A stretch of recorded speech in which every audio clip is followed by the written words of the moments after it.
សួស្តីអ្នកទាំងអស់គ្នាហើយមានគ្នាយើងជាច្រើនគាត់មានចម្ងល់តាក់ទងទៅនឹងសេវា 5G ដែលគេដាក់ដំណើរការឲ្យប្រើជាផ្លូវការប៉ុន្តែមានបងប្អូនមួយចំនួនហ្នឹងគឺមិនទាន់ទទួលបានសេវា 5G នៅឡើយទេដូចខ្ញុំជាក់ស្ដែងជាដើមខ្ញុំបើកអ៊ីនធឺណិតគឺអត់ទាន់មាន 5G ទេគឺនៅ load 4G ធម្មតាចឹងឥឡូវយើងចូលទៅកាន់ setting ទាំងអស់គ្នាបន្ទាប់មកយើងចុចលើពាក្យ cellular បន្ទាប់មកទៀត cellular data option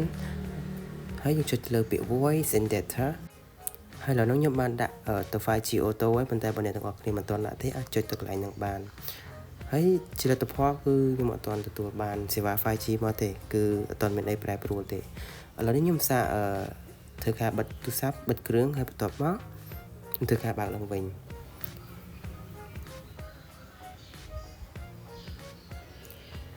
ហើយបន្ទាប់ពីការបើកគ្រឿងឡើងវិញគឺថាសេវានៅតែដើរ 4G ដដែលគឺអត់មានទាន់ប្រែប្រួលអីទាំងអស់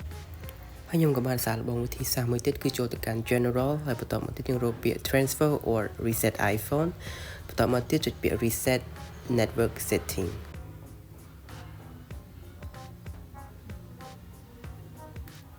ហើយបន្ទាប់ពីការ reset យើងឃើញថាសេវាគឺនៅតែដើរ 4G ដដែលគឺអត់មានការប្រែប្រួលទេ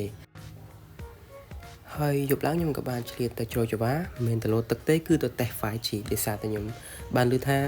ថ្ងៃឆ្លងឆ្នាំហ្នឹងគឺគ្នាយើងគឺបានប្រើ 5G នៅតំបន់ហ្នឹងម្ដុំកោះពេជ្រអីហ្នឹងហើយខ្ញុំក៏សាកទៅលទ្ធផលគឺទទួលបាន 5G ដូចគេនិយាយមែនអញ្ចឹងសរុបមកយើងអាចសន្និដ្ឋានបានថាគឺ 5G នឹងដំណើរការទៅតាមតំបន់ហើយធ្វើទៅទៅក្នុងរាជធានីភ្នំពេញជាមួយគ្នាប៉ុន្តែមិនទាន់ដំណើរការសពក្នុងរាជធានីនៅឡើយទេហើយក៏មានដំណើរការនៅតាមបណ្ដាខេត្តមួយចំនួនផងដែរហើយឆ្លៀតពេលហ្នឹងខ្ញុំក៏បានចូលទៅកាន់ website ហើយធ្វើការតេស្តល្បឿនអ៊ីនធឺណិតដូចគ្នាហើយដូចអ្នកទាំងអស់គ្នាឃើញអញ្ចឹងគឺសេវាអត់លឿនដូចការរំពឹងទុកទេដោយសារតែពេលហ្នឹងខ្ញុំគិតថាទី1គឺមកពីពេលយប់ហើយទី2គឺមនុស្សម្នាមកលេងនឹងច្រើនមែនទែនហើយក៏ធ្វើឲ្យសេវាចង្អៀតដូចគ្នា